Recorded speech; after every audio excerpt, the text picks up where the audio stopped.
उस आदमी ने अचानक अपने चाचा की शिकार बंदूक में कुछ अजीब देखा। चाचा ने सहमति में सिर हिलाया और कहा कि यह बंदूक तो 1 मीटर दूर खड़े खरगोश को भी नहीं मार सकती। उसी वक्त ऊपर आसमान में एक पक्षी उड़ता हुआ दिखाई दिया। अपने शक की पुष्टि के लिए उस आदमी ने ट्रिगर दबा दिया। हैरानी की बात यह थी कि जो बंदूक खरगोश को नहीं मार सकती थी, उसने एक ही गोली में पक्षी को गिरा दिया। चाचा दंग रह गए। तभी गोलियों की आवाज से दुश्मन सैनिकों का ध्यान उनकी ओर गया। शक से बचने के लिए चाचा ने तुरंत कहा कि बंदूक छिपा दो और खुद गांव के गेट पर जाकर समझाया कि वे एक पुरानी बंदूक की जांच कर रहे थे। दुश्मन अफसर को शक हुआ। उसे यकीन था कि ये गोली असली राइफल से चली है।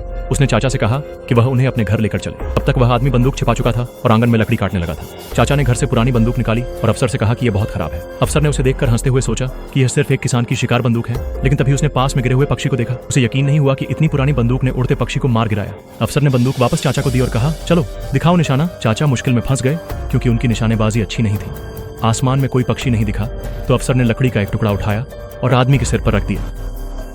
इसे मारो वरना गांव में गुरिल्ला छिपे होने की पुष्टि हो जाएगी और सब मारे जाएंगे।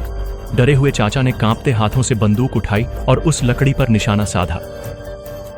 उसने याद किया कि आदमी ने कहा था कि बंदूक को थोड़ा नीचे और दाईं ओर निशाना लगाओ। उसने अपनी सांस रोककर गोली चलाई। आदमी जमीन पर गिर पड़ा। चाचा घबरा गए। उन्हें लगा कि वह मर गया, लेकिन असल में गोली लकड़ी को लगी थी। आदमी सदमे में गिरा था लेकिन जिंदा था। उन्होंने सोचा कि अब सब कुछ ठीक है, लेकिन तभी अफसर ने अपना वादा तोड़ दिया और कहा, अगर ये बंदूक इतनी सटीक है तो ये किसान की नहीं हो सकती। उसने चाचा को गिरफ्तार करने का आदेश दिया और गांव की सारी बंदूकें और यहां तक कि तीर कमान भी जब्त कर लिए।